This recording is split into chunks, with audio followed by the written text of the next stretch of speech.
السلام علیکم حضور. وعلیکم السلام. میرا نام کنزا خان ہے اور میری امی کا نام عزا پروین خان ہے اور میرے ابو کا نام عبدالمجید خان ہے. میرا پہلا سوال ہے، مسلمان دوسری قوموں سے دنیاوی ترقی میں پیچھے کیوں ہیں؟ ان کا سوال یہ ہے کہ مسلمان دوسری قوموں سے دنیاوی ترقی میں پیچھے کیوں ہیں؟ کسی زمانے میں تو یہ سب سے آگے ہوا کرتے تھے.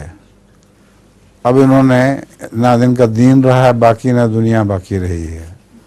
دین کے نام پر انہوں نے ظلم کرنے شروع کر دیے لوگوں پر، اور اس کی وجہ سے ان کی دنیا میں بدنامی بہت ہو رہی ہے.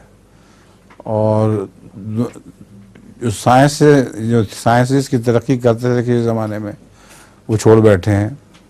اب جو بھی سائنس پڑھ لے وہ باہر ہی نکل آتا ہے، انگلستان آ جاتا ہے یا امریکہ چلا جاتا ہے، اور ان کا سارا جو برین ڈرین ہے وہ ادھر نکل آتا ہے.